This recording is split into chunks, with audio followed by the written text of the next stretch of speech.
Bonjour tout le monde, comment on va? Moi ça va très bien.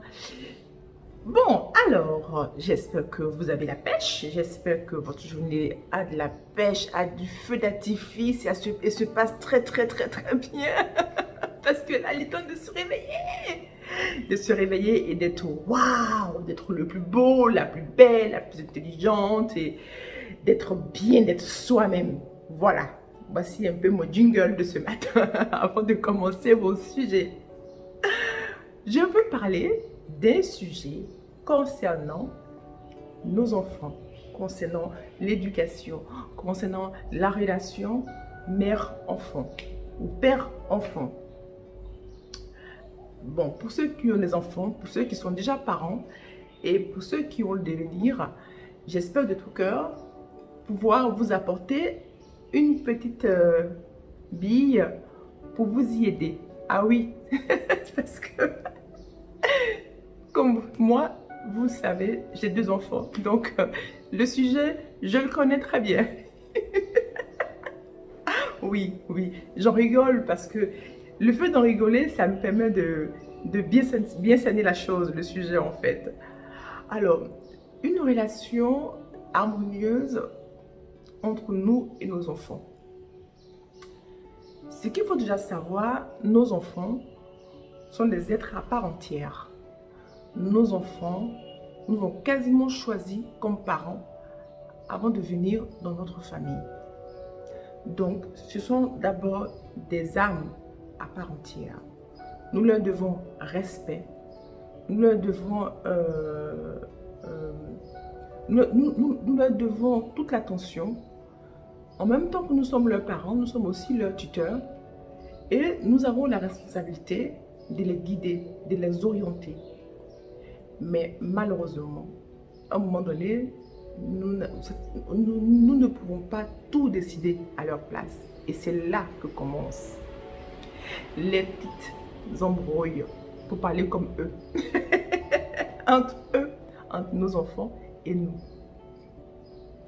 Alors, à ce stade de la relation, de mon avis, je pense que la meilleure chose à faire, c'est de communiquer, c'est de parler, c'est de dire les choses, c'est de mettre les mots sur les situations, sur tout ce qui se passe, d'une manière ou d'une autre.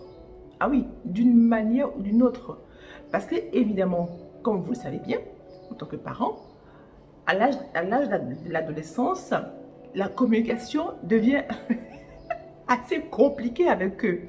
Et pourtant, il faut bien arriver à communiquer avec eux. Parce que, à cet âge de l'adolescence, ils ont besoin de s'assumer. Ils ont besoin de nous montrer qu'ils sont devenus de grandes filles ou de grands garçons. Bien que ça reste encore nos enfants, bien que ça reste encore le petit bébé que nous avions eu tout jeune.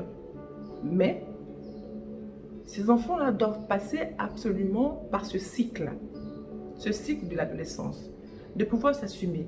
Et nous, en tant que parents, nous sommes aussi amenés à pouvoir vivre cette situation avec eux. Est-ce qu'il faut se fâcher tout le temps? Est-ce qu'il faut lever la voix tout le temps? Est-ce qu'il faut leur tourner le dos? Ah, ça, c'est des questions quand même que tout parent se pose quand ça devient très difficile, la relation entre le parent et l'enfant. Mais je pense que en tant que parent, on trouve très vite la réponse à ces questions. Parce que c'est notre devoir, notre obligation. C'est nous avons pratiquement signé un contrat en recevant ces enfants-là dans notre famille. Donc, en les mettant au monde, c'est ce que je veux dire. Et donc, nous sommes tenus de veiller à cette bonne communication. Lorsque notre enfant nous dit non, c'est pas un non contre notre personne ou un non pour nous faire mal. Non, c'est plutôt un non pour dire maman, papa, je veux pouvoir faire tout seul. Je veux apprendre à faire tout seul. À nous parents d'être prêts à entendre ce non-là d'une bonne oreille positive, de sorte que la relation se passe très bien. Sincèrement, je ne vais pas vous mentir. Franchement, il n'y a pas de bouquin. Il n'y a pas de bouquin. Moi, je me souviens avoir lu Laurence Pernaut quand j'attendais mes enfants. Mais je peux vous dire que les écrits ne sont pas la solution et ne donnent pas toutes les solutions pour l'éducation d'un enfant. Ça nous aide, mais ce n'est pas cette solution. J'ai pour habitude de dire, il n'y a pas de livre, il n'y a pas de bouquin bien écrit, assez écrit pour décrire l'éducation parfaite. Elle n'existe pas. Non, elle n'existe pas. L'éducation parfaite, elle devient parfaite selon ce que nous donnons, selon la manière dont nous la transmettons en fait. Comme dans toute chose, l'énervement n'apporte rien. Donc, s'énerver avec son enfant, lui crier dessus, ça n'apportera rien. Lui tourner le dos, c'est lui mettre en difficulté et vous mettre aussi en difficulté. Le punir quand il est nécessaire, oui, mais de façon raisonnable. Voilà. Mais de tout ça, ce dont je veux vraiment parler, c'est comment pouvoir harmoniser la relation parent-enfant. Oui.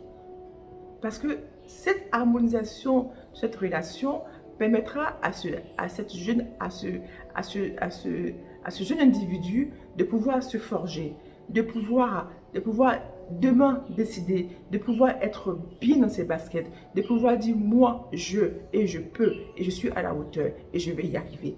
Mais tout ça, c'est une dose de beaucoup d'amour, c'est une dose de partage, c'est une bonne dose de communication sincère, fluide, même si des fois c'est difficile, mais nous devons y arriver parce que nous leur devons ce bien-être-là. La relation parent-enfant n'est pas chose facile, mais avec beaucoup de patience, on y arrive. Oui, avec beaucoup de patience, on y arrive. Et je pense que vous êtes capable d'y arriver. Et je pense que vous allez y arriver.